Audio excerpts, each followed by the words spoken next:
મતીરાળાના ખેડૂત 15 વીઘાની જમીનમાં 3 સીઝન ખેતી કરી શકાય તેવો આશાવાદ વ્યક્ત કર્યો।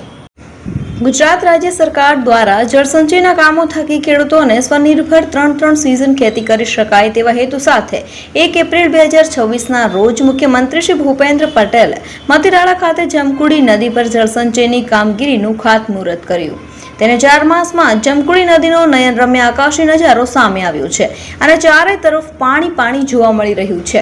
ત્યારે સરકાર દ્વારા 1 વર્ષમાં જમકુડી નદી પર કામ કરવાનું હતું, જે માત્ર 4 માસમાં 9 કિલોમીટર સુધી 5 ગામ માટે આશીર્વાદ રૂપ ખેતી થઈ શકે અને ખારાપાટ જ ગણાતા કેરાળા, અલીઉદયપુર, મતીરાળા, કૃષ્ણગઢ સહિતના ખેડૂતો હવે માત્ર ચોમાસું નહીં પણ શિયાળો ઉનાળો પણ ખેતી કરી શકે તેવું પાણીથી લીલીછમ હરિયાળી આકાશી દ્રશ્યો જોવા મળી રહ્યા છે। ત્યારે મતીરાળાના ખેડૂત પ્રવીણભાઈ વિરમગામમાં 15 વીઘાની જમીનમાં 3 સીઝન ખેતી કરી શકાય તેવો આશાવાદ વ્યક્ત કર્યો હતો। મારું નામ પ્રદીપ વિરમગામા છે, મારું ગામ મતીરાળા છે।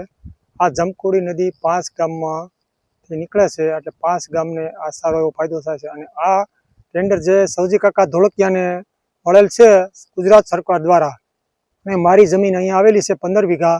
એમાં પહેલાં અમારે પાણી ઊંડા હતા અને ખારા હતા, એમાં અમે પૂરું ઉત્પાદન નહોતા લઈ શકતા। હવે અત્યારે અમે ઉપર પાણી આવ્યા છે, મીઠા પાણી થઈ ગયા છે, એટલે અમે સારું એવું ઉત્પાદન લઈ શકીએ છીએ। અને 1 પાક નહીં પણ 3 પાક લેવા હોય તો પણ અમે લઈ શકીએ એવું સારું એવું પાણીનું પરફોર્મન્સ અમને મળી રહ્યું છે। કેટલા ગામોનો ફાયદો છે? આ 5 ગામને ફાયદો છે। અંદાજે કેટલા હજાર વીઘા જમીનને ફાયદો થાય? આ અંદાજિત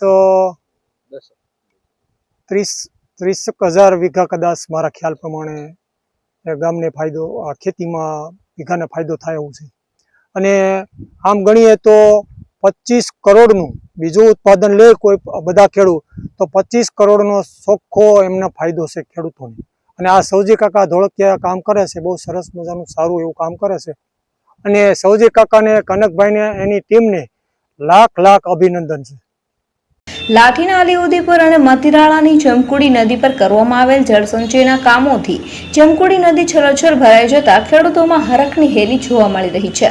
રાજ્ય સરકાર સાથે 80-20ની યોજના થકી ધોળકિયા ફાઉન્ડેશનને 9 કિલોમીટર સુધી જમકુડી નદીનું જળસંચય કામ ખારાપાટ વિસ્તારના ખેડૂતોની 800 ફૂટ સુધી ખારું પાણી આવતું હોય ત્યાં મીઠું પાણી ખેતી માટે ફાયદાકારક સાબિત થશે અને વન્ય પ્રાણીઓ માટે પાણીની પરાયણ દૂર થઈ હોવાનું ધોળકિયા ફાઉન્ડેશનના પ્રવક્તા કનકભાઈએ જણાવ્યું હતું।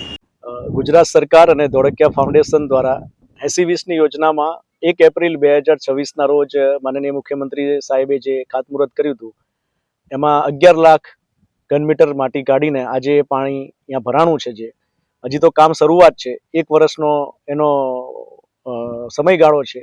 આજે 4 મહિનામાં અમે આ કામ કરીને પાણી રોક્યું છે। હજી પણ વધારે પાણી રોકી શકાય એમ છે। હજી તો કાચા ડેમ હતા, જૂના ડેમ હતા, એમાં પાણી રોકાણું છે। નવા ડેમ બનશે તો આનાથી વધારે પાણી રોકાશે। ફાયદાની વાત કરીએ તો ત્યાં અમે જે સર્વે કર્યો હતો કામ પહેલાં, તો 800-900 ફૂટે પાણી છે અને ગરમ પાણી છે, ફ્લોરાઇડવાળું પાણી છે। આજે આ પાણી જમીનમાં ઉતરશે એટલે મીઠું પાણી થશે, પાણીનો તળ ઊંચા આવશે। જે ખેડૂતો પાક 1 લઈ શકતા હતા, આજે ચોમાસામાં જ પાક લઈ શકતા હતા, આજે શિયાળામાં, ઉનાળામાં ત્રણેય પાક લઈ શકશે। એટલે આવક તો ડેફિનેટલી વધવાની જ છે। સાથે સાથે વન્ય પ્રાણીઓ પણ ત્યાં રહેતા હોય છે। આપણાને ખેડૂતોની આવક તો દેખાય છે, પણ આવા મૂંગા પશુ પક્ષી પ્રાણીઓ જેને આપણે નથી જોઈ શકતા, એ ત્યાં આગળ એની તરસ छिपाવે છે। આ ઘણી બધી આપણાને એ પુણ્યનું કામ મળતું હોય છે। અને ધોળકિયા ફાઉન્ડેશન દ્વારા ગયા વર્ષે અને આ વર્ષમાં 2 વર્ષમાં વધારે સરોવર બનાવીને ટોટલ 208 જેટલા સરોવર બની ગયા છે। અને 25 લાખથી વધારે ઝાડનું વાવેતર કરીને અને પ્રકૃતિનું આ કામ અમે કરી રહ્યા છીએ।